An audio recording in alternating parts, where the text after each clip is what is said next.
Hi, my name is Kara Crane. Imagine the tremendous emotional burden of military deployment. You are removed from your home, deprived of contact with your family and friends, and compelled to kill others. A member of the military experiences constant trauma, whether it comes from their own physical injuries or the ones that they inflict onto others. The emotional side of that unrelenting trauma is PTSD.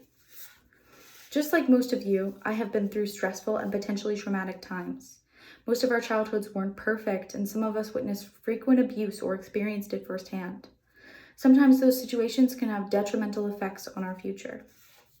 As a person who experienced trauma firsthand, I understand some of the lifelong implications of traumatic circumstances.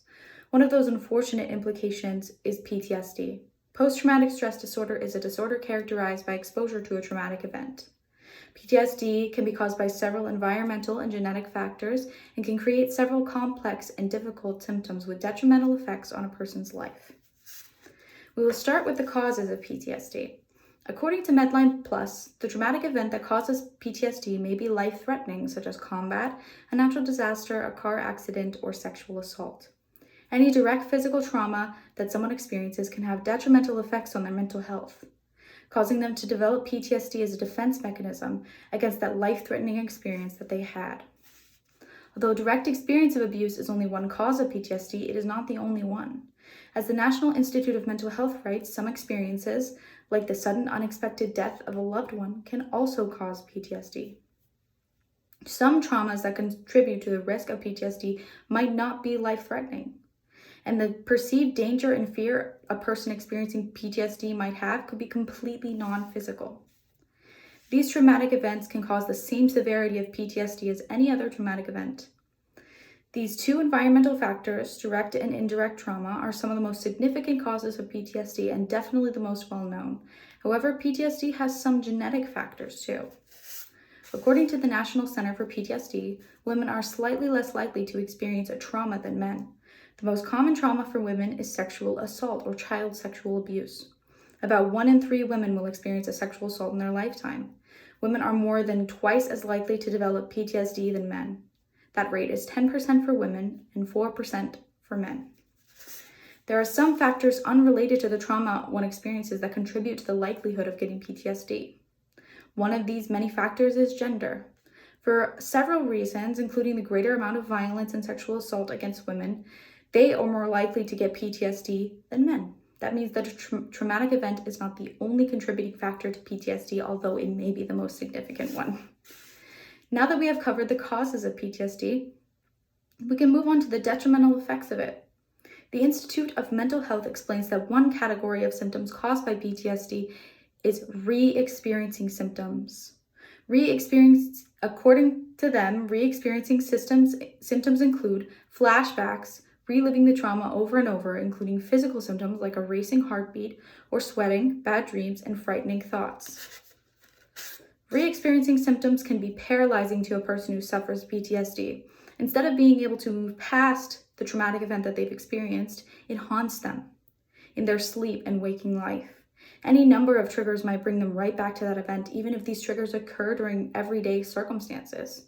This can make living with PTSD very hard. Another aspect of PTSD symptoms are those that cause the sufferer to be avoidant.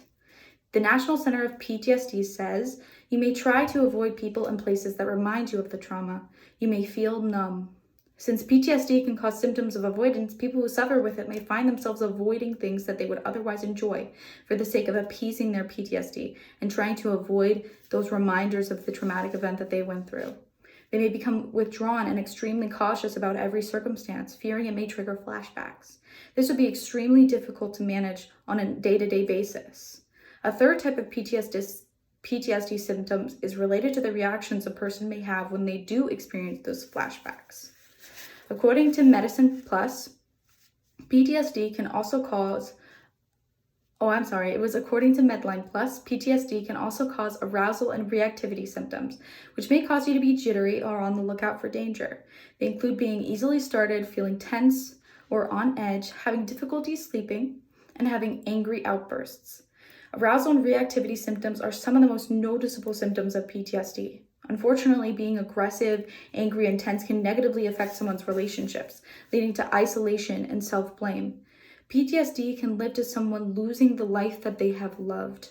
All of these symptoms make PTSD a mental disorder with detrimental effects on one's normal life. In conclusion, PTSD can be caused by environmental factors such as the direct or indirect experience of a traumatic event. It can also be influenced by genetic factors such as gender. PTSD can cause several agonizing symptoms, including re-experiencing symptoms where trauma is relived, avoidance symptoms where someone tries to avoid re-experiencing the trauma that they have lived through, and arousal and reactivity symptoms where someone acts in uncontrollable anger as a result of their triggers. PTSD is a complex, multifaceted, and debilitating condition, and I hope I've helped to enlighten you about its causes and symptoms. Thank you.